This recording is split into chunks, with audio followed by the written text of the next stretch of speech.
பாக்கியலட்சுமி சீரியலில் இனியா ஒரு பக்கம் ரொம்ப அழுதுட்டுருக்காங்க. பாக்யா ரொம்ப கோவப்பட்டு ஈஸ்வரி கிட்ட பேசுகிறாங்க. என்னோட பொண்ணு விஷயத்தில் முடிவெடுக்க நீங்கள் யார்? என் பொண்ணு விஷயத்தில் நான் தான் முடிவெடுப்பேன் அப்படின்னு சொன்ன உடனே, உன் முடிவில் எனக்கு நம்பிக்கையே கிடையாது. திரும்பவுமே நீ அந்த ஆகாஷ்க்கு கொண்டு போய் கல்யாணம் பண்ணி வச்சிட்டீங்கன்னா நான் என்ன பண்ணுறது? குடும்ப கௌரவம் என்ன ஆகுறது? அப்படி இப்படின்னு ஈஸ்வரி கத்துறாங்க. இப்போ எழில் வந்து சொல்கிறாரு, என்ன பாட்டி, ஒரு பொண்ணு ஒரு பையன் மேலே ஆசைப்பட்டுட்டா அது கல்யாணம் தான் முடிவா அப்படின்னு சொல்லும்போது, நீ எப்பவுமே உன் அம்மா பக்கம் தானே நிற்ப அப்படின்றாங்க. ஷெலினும் வந்து சொல்கிறாரு, ஆமாம் பாட்டி, காலம் மாறி போச்சு, இது தப்பு, உடனே இனியாவுக்கு கல்யாணம் பண்ணணும்னு எந்த அவசியமுமே கிடையாது அப்படின்னு சொல்ல, நேற்று வரைக்கும் எனக்கு சப்போர்ட் பண்ணிட்டு இருந்த, இன்றைக்கி உங்கள் அம்மாவுக்கு சப்போர்ட் பண்ணுறியா அப்படின்னு ஈஸ்வரி கொஞ்சம் கூட சம்மந்தமே இல்லாமல் கிறுக்குத்தனமாக பேசுகிறாங்க. அதே மாதிரி தான் ஜெனியும் சொல்கிறாங்க, அமிர்தாவும் சொல்கிறாங்க. எல்லாரும் பேசுகிறதுக்கும் ஈஸ்வரி நல்லா வாயடைச்சி விட்டுறாங்க.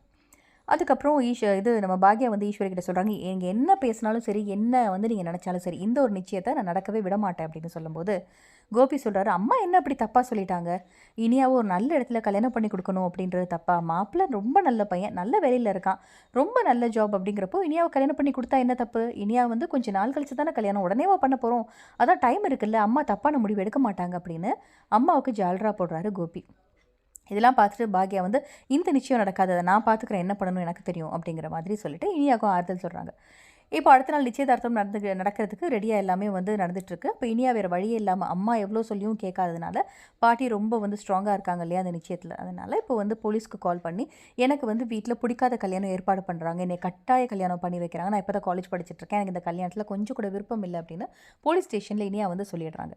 இதனால் நிச்சயம் நடக்கும்போது என்ன ஆகுதுன்னா வந்து போலீஸ் வந்துடுது, பிரச்சனையாயிருது. ஸோ ஈஸ்வரிக்கு இன்னுமே கோவம் வருது. ஆனால் ராமமூர்த்தி இருக்கிற வரைக்கும் ஈஸ்வரியோட கேரக்டர் வந்து ரொம்ப கொஞ்சம் நல்ல மாதிரி தான் காமிச்சிட்டு இருந்தாங்க. ஆனால் இப்போ பார்த்தீங்க அப்படின்னா டோட்டலாக அந்த வில்லத்தனமான ஒரு கேரக்டர் வந்து ஈஸ்வரி மேலே திணிச்சு வச்சிருக்காரு டைரக்டர். இந்த ஒரு சீரியல் எப்போ முடிய போகுது அப்படிங்கிற ஆர்வத்தில் நிறைய பேர் இருக்காங்க. நீங்கள் வந்து இந்த சீரியல் முடிய போகுது அப்படின்னு சொல்லிட்டு யாரெல்லாம் ரொம்ப ஃபீல் பண்ணுறீங்க அப்படின்னு கமெண்ட் செக்ஷனில் சொல்லுங்கள். இந்த மாதிரி அப்டேட்க்கு மறக்காமல் நம்ம சேனலை சப்ஸ்கிரைப் பண்ணுங்கள். தேங்க்யூ.